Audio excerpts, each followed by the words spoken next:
एक साल की कीमत उससे पूछो जो फेल हो गया हो, एक महीने की कीमत उससे पूछो जिसकी सैलरी न मिली हो, और एक दिन की कीमत उससे पूछो जो सारा दिन भूखा रहा हो। एक घंटे की कीमत उससे पूछो जिसने 1 घंटा इंतजार किया हो, 1 मिनट की कीमत उससे पूछो जिसकी ट्रेन छूट गई हो, और 1 सेकंड की कीमत उससे पूछो जिसका एक्सीडेंट होते होते बच गया। हमारी इस जिंदगी में सिर्फ एक ही चीज है जो गरीब और अमीर को इक्वल बनाती है, और वो है टाइम।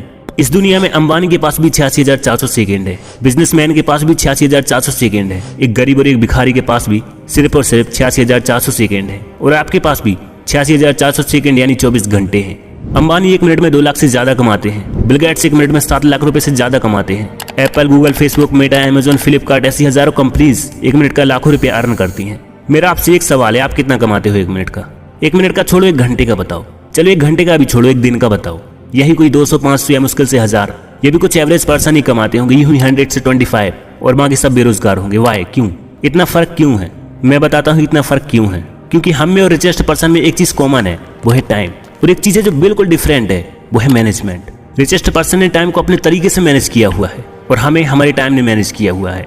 अगर हमें टाइम मिल गया तो अपने सपनों के लिए काम कर लिया, अगर टाइम मिल गया तो पढ़ाई कर ली, अगर टाइम मिल गया तो अपने फ्यूचर के लिए कुछ काम कर लिया। मतलब कहने का जो हमारे लिए सबसे ज्यादा जरूरी है उस काम को हम लास्ट में रखते हैं, और जो हमारी टाइम वेस्ट की चीजें हैं जैसे फोन चलाना, टीवी देखना, गेम खेलना, घूमना, पार्टीज, इन्हें हम सबसे आगे रखते हैं। क्यों? हमें अपने टाइम की वैल्यू क्यों नहीं है? हमारी जेब से कभी 100 का नोट गिर जाए तो बहुत दुख होता है, कुछ देर तो डिप्रेस्ड हो जाते हैं, और कितना कीमती टाइम वेस्ट किए जा रहे हैं इसका हमें कभी दुख नहीं होता। क्यों? क्योंकि जो पैसा है वो शॉर्ट टर्म रिजल्ट देता है, यानी अभी हम कहीं पर पैसा देंगे तो उसका रिजल्ट तुरंत मिलेगा, और अगर हम अपना टाइम किसी चीज पर इन्वेस्ट करते हैं तो उसका रिजल्ट अभी नहीं मिलेगा, कुछ टाइम बाद मिलेगा। इसलिए हम पैसे को वेस्ट करने से पहले सोचते हैं, और टाइम वेस्ट करने से पहले एक बार भी नहीं सोचते। जितनी अहमियत हम पैसों की समझते हैं उससे कहीं ज्यादा अहमियत हमारे टाइम की होती है। हम ये बात क्यों नहीं समझते? अभी हमें टाइम की कीमत समझ नहीं आएगी। टाइम की कीमत तब समझ आती है जब हम कुछ टाइम के लिए 1-1 मिनट के मोहताज हो जाते हैं। उस इंसान से समय की कीमत जरूर पूछना जिसने अपनी जिंदगी में एक बहुत बड़ा लक्ष्य रखा हो और उसे पाने के लिए दिन रात एक कर रहा हो। उस इंसान से समय की कीमत जरूर पूछना जिसका 1 मिनट वेस्ट हो जाए तो उसका करोड़ों का नुकसान हो जाता है। वो इंसान बताएगा आपको कि उसके लिए 1-1 मिनट कितना अहमियत रखता है। वो इंसान समय की कदर कभी नहीं कर सकता जिस इंसान के लिए जीवन का कोई लक्ष्य ही नहीं है, उसे पता ही नहीं है कि उसे जाना कहाँ है, जीवन में करना क्या है, बस टाइम पास किए जा रहा है। और वो इंसान भी टाइम की वैल्यू नहीं समझ सकता जिसके लिए जीवन में लक्ष्य तो है मगर बहुत छोटा। जिस इंसान के सपने विजन बहुत शॉर्ट टर्म है उसके लिए भी टाइम की कोई कीमत नहीं होती। लेकिन हमारे विजन्स अगर लॉन्ग टर्म हो जाएं तो हम समझ सकते हैं कि हमारे लिए टाइम की क्या वैल्यू है। जैसे मान लो अभी आप एक स्टूडेंट हो तो एक्चुअल में अभी आपके लिए समय की क्या वैल्यू हो सकती है? कुछ भी नहीं। हाँ, कुछ भी नहीं। मान लो आप इस स्टेज में टाइम वेस्ट करते भी हो तो आपको फाइनेंशियली क्या नुकसान हो रहा है? कुछ भी नहीं। ज्यादा से ज्यादा एग्जाम्स में नंबर कम आएंगे।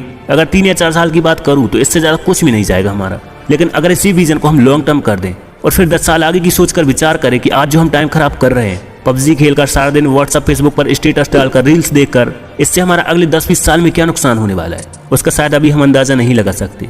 ये हमको लाइफ के उस स्टेज में आकर पता चलेगा जब हमारी इनकम बहुत कम होगी, घर का गुजारा भी ठीक से नहीं हो रहा होगा। फिर उस टाइम हम अपने इसी वक्त को याद करके खुद को कोस रहे होंगे कि काश उस वक्त मैंने टाइम वेस्ट ना किया होता, उस वक्त मैंने कोई काम किया होता, कुछ सीखा होता, उसी वक्त जीवन का कोई बड़ा लक्ष्य बनाया होता और मेहनत की होती तो आज मैं कहाँ से कहाँ होता। मेरा भी एक अच्छा लाइफ स्टाइल होता, अच्छा घर होता, गाड़ी होती, बैंक बैलेंस होता। डोंट वरी, ये सिर्फ एक इमेजिनेशन थी।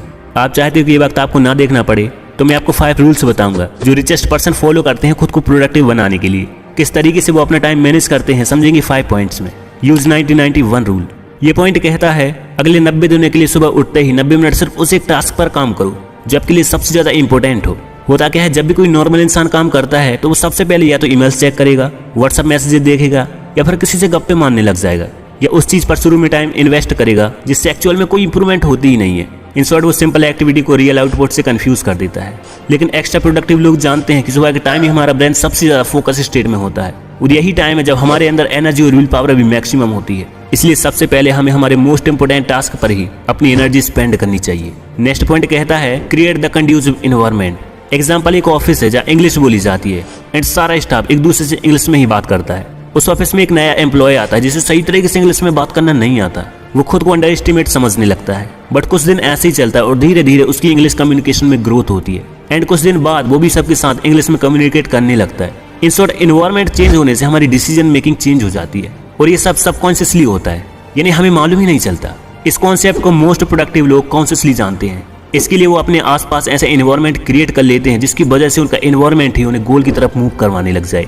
जस्ट इमेजिन कीजिए कि आप एक ऐसी जगह स्टडी कर रहे हैं जहां लोग लड़ रहे हैं, बहुत आवाजें आ रही हैं, दूसरी जगह है जहाँ लाइब्रेरी में सब टॉपर्स पढ़ रहे हैं, वो आपके फ्रेंड्स हैं जो फ्री टाइम में भी आपसे वही बातें करते हैं कि कैसे आप इंप्रूव कर सकते हो, कैसे खुद को और डेवलप कर सकते हो। तो आपको क्या लगता है किस इन्वायरमेंट में आप अच्छा परफॉर्म करोगे? ऑब्वियसली सेकंड वाली इन्वायरमेंट में। क्यों? क्योंकि फर्स्ट वाली इन्वायरमेंट में तो हमें अपनी विल पावर यूज करनी पड़ेगी उस सोर्स से फोकस हटा के अपनी पढ़ाई पर फोकस लगाने के लिए, जबकि सेकंड केस में हमें हमारे इन्वायरमेंट से लड़ाई नहीं करनी पड़ेगी, बल्कि हमारा इन्वायरमेंट यानी हमारे टॉपर्स दोस्त ही हमें हमारे गोल की तरफ ले जा रहे हैं। नेक्स्ट इंपॉर्टेंट पॉइंट कहता है कि getting extremely good at one thing. एक गांव होता है जहां एक ऐसा इंसान होता है जो किसी भी मुश्किल का हल कुछ मिनटों में ही निकाल देता है। चारों तरफ उसकी चर्चे होते हैं जिससे सब उसे जानने लगते हैं। जब यह बात राजा तक पहुंची तो राजा ने उसे दरबार में बुलाने को कहा। तब राजा के गुप्तचर उस आदमी के पास आए और उसे राजा का संदेश दिया, जिस पर वो आदमी राजा के गुप्तचर के साथ चल दिया। कुछ देर में राजा के दरबार पहुंच गए। इसके बाद राजा उससे मिले। राजा ने कुछ अपनी मुश्किलें बताई जिनका हल उसने कुछ मिनटों में ही बता दिया। राजा इस बात से बहुत खुश हुए। फिर राजा ने उस आदमी से एक सवाल पूछा कि आखिर तुम इतने माहिर कैसे हो किसी भी मुश्किल को आसान बनाने में? इस पर वो आदमी बोलता है कि मेरा ज्यादा से ज्यादा वक्त चीजों को सीखने में और जानकर लोगों से मिलने में जाता है, जिस वजह से मैं अपनी कला में माहिर हूँ। ये सुनकर राजा उसे अपने दरबार में रख लेते हैं और ये आदमी कोई और नहीं बल्कि बीरबल ही थे। वेल, ये फिक्शनल कहानी हमें बहुत अच्छा लेसन देती है हाईली प्रोडक्टिव लोगों के बारे में, और वो ये है कि अपनी लाइफ में कुछ इंपॉर्टेंट चीजों पर इतने फोकस्ड हो जाओ कि लोग तुम्हारे ऊपर बुक्स लिखने लग जाएं और तुमसे पूछे कि तुम्हारे सीक्रेट का राज क्या है। आपको क्या लगता है Henry Ford, Sachin Tendulkar, AR Rahman ये कितनी चीजों में परफेक्ट है? I have got the point. ये सब एक ही चीजों में अच्छे है और वो है उनकी अपनी स्किल। नेक्स्ट पॉइंट कहता है build a dominating 80 minute routine. ये लेसन कहता है कि हम 18 मिनट का यूज करके अपने पूरे दिन को मोस्ट प्रोडक्टिव बना सकते हैं। ये बहुत ही simple but most important technique है। इस टेक्निक को यूज करने के लिए हमें सुबह सिर्फ 5 मिनट स्पेंड करने हैं अपनी टू डू लिस्ट बनाने के लिए, और इस टू डू लिस्ट में हमें सबसे ऊपर वो टास्क लिखने हैं जो हमारी लाइफ को एक्चुअल में आगे मूव करें। उसके बाद हमें हर एक आवर एक अलार्म रखना है अगले 8 घंटे के लिए।